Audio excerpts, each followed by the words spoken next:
नमस्कार विद्यार्थी मित्रांनो, आज आपण थेवेनियन सर्किट फाइंड आउट करणार आहोत.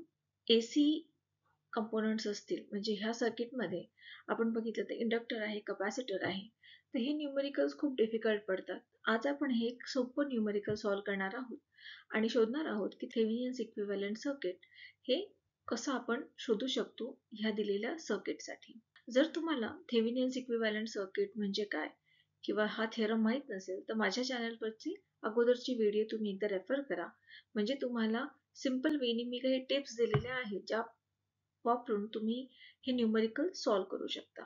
आता समजा हे सर्किट आहे, ह्या सर्किटमध्ये तुम्हाला दिलेलं आहे की हे जे टर्मिनल्स आहेत इथे तुम्हाला थेवेनियन इक्विव्हॅलेंट सर्किट शोधायचे आहे. तर त्याच्यासाठी आपल्याला स्टेप्स आहेत की फर्स्ट स्टेप आहे की ओपन सर्किट, हे जे दोन टर्मिनल्स आहेत ते जर का ओपन सर्किट केले तर इथे व्होल्टेज किती भेटेल मला थेवेनियन इक्विव्हॅलेंट सर्किट, आणि त्याचप्रमाणे ह्या पूर्ण सर्किटचं इम्पेडन्स किती असेल. आणि नंतर आपण थेवेनियन इक्विव्हॅलेंट सर्किट रिड्रॉ करणार आहोत. ते असणार आहे एक व्होल्टेज सोर्स आणि एकच इम्पेडन्स VTH आणि ZTH.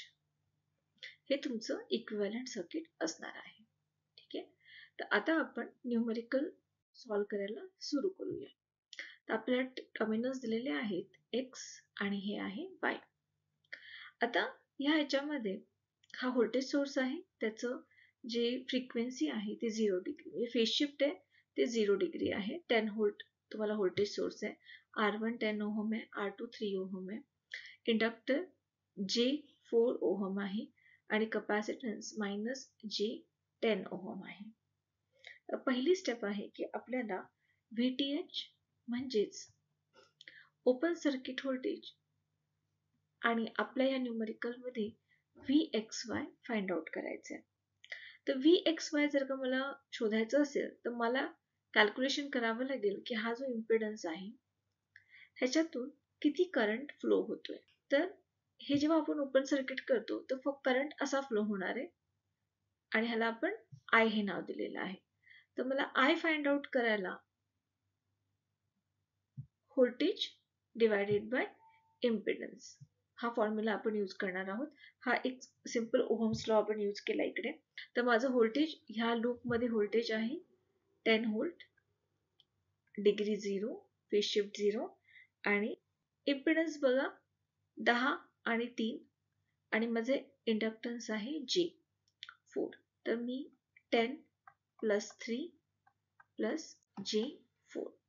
तर आता हे आहे, हे पोलार फॉर्म मध्ये आहे आणि खालचं जे आहे रेक्टँग्युलर फॉर्म मध्ये आहे.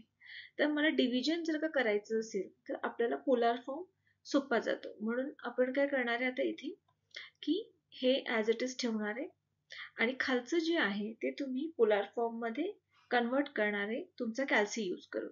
तुम्ही तुमच्या कॅल्सीवरती सिम्पली पोलार फॉर्म मध्ये कन्वर्ट केलं तर तुम्हाला हे आन्सर येईल 13.6 अँगल 17.1 डिग्री.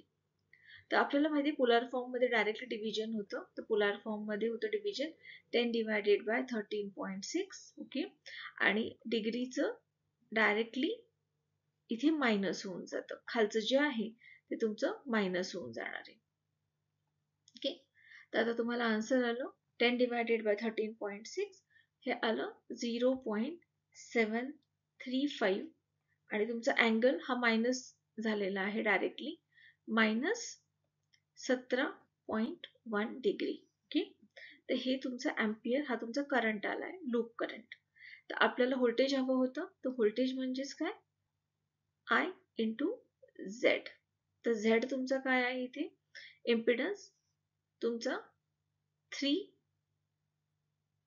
+ J4. ओके, आणि हा जो करंट आलेला आहे तो मल्टिप्लाय आपल्याला इथे करायचा आहे. आता हे मल्टिप्लाय केल्यावरती आपल्याला आन्सर येतं. अगेन तुम्ही आता हे रेक्टँग्युलर टू पोलार मध्ये कन्वर्ट करायचं आणि तुम्हाला आन्सर येतं इथे VTH येतं तुमचा 3.676 अँगल 36.03 डिग्री व्होल्ट. जर तुम्हाला रेक्टँग्युलर टू पोलार येत नसेल कॅल्क्युलेशन करायला, तर माझा परत एकदा सांगते, मी एक व्हिडिओ टाकलेला आहे ज्याच्यामध्ये मी कॅल्सीवरती प्रत्येक स्टेप एक्सप्लेन केलेली आहे आणि त्याची लिंक पण मी खाली देणार आहे, तर ते तुम्ही एकदा रेफर करा. आता तुम्हाला फाइंड आउट करायचं आहे इम्पिडन्स. तर इम्पिडन्ससाठी आपल्याला सर्किट ड्रॉ करायचं आहे. ह्या सर्किटमध्ये आपण व्होल्टेज सोर्स काढून टाकणार आहोत. आपल्याला फक्त इम्पिडन्स बघायचं आहे की आपल्या सर्किटमध्ये किती इम्पिडन्स होता. तर मी व्होल्टेज सोर्स काढून टाकला 10 ओहम, त्याच्यानंतर 3 ओहम, त्याच्यानंतर इंडक्टन्स आला माझा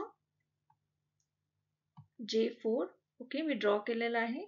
आणि त्याच्यानंतर आपलं कपॅसिटन्स ड्रॉ करायचं आहे -J10. आता आपल्याला जो इम्पिडन्स शोधायचा आहे तो एक्स आणि वाय या टर्मिनल पासून करायचा आहे. तर हे तुमचं झेड इक्विव्हॅलंट आहे. तर मी जेव्हा इकडून हा इम्पिडन्स बघते, तर आपण आता लिहायला सुरू करूया. तर पहिला आहे -J10 ओहम सिरीज मध्ये येणार आहे तुमच्या ह्या सगळ्या इम्पिडन्सशी. पण हा जो इम्पिडन्स आहे दोघं ते पॅरलल मध्ये आहेत, म्हणून आपण लिहिणार आहोत 10 पॅरलल 3 + J4.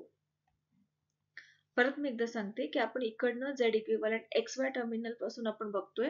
तर पहिल्यांदा तुमचं इम्पिडन्स येणार आहे -J10 ओहम आणि हा जो इम्पिडन्स आहे ते हे दोघं पॅरलल मध्ये आहेत आणि J10 ला ते सिरीज मध्ये आहेत, म्हणून मी प्लस लिहिलेलं आहे. ओके, तर आता आपल्याला हे सॉल्व्ह करायचं आहे. तर आता हे सॉल्व्ह करताना आपण परत काय करणार आहोत, -J10 + 10 पॅरललचा आपला फॉर्म्युला माहिती आहे आणि 3 + J4 आपण ऑलरेडी फाइंड आउट केलेला आहे. 5 angle 53.13, okay, divided by plus तुम्हाला करायचं आहे. तर हे तुमचं येतं 13.6 अँगल 17.1. ओके, हे तुम्ही फर्दर सॉल्व्ह केलं तर तुम्हाला आन्सर येणार आहे -J10 + 3.676 36.12 डिग्री. आता आपल्याला माहिती आहे की जेव्हा ॲडिशन करायचं तेव्हा ते रेक्टँग्युलर फॉर्ममध्ये सोपं जातं. तर 3.676 angle 36.12 polar to rectangular convert करायचं. तर माझा आन्सर येतोय J10 + 2.969 + J 2.167. तुमचा इक्विव्हॅलंट इम्पिडन्स आला 2.969 - J 7.83 ओहम. हा तुमचा इक्विव्हॅलंट इम्पिडन्स आलेला आहे ह्या न्यूमेरिकलसाठी. आता आपण इक्विव्हॅलंट सर्किट ड्रॉ करणार आहोत.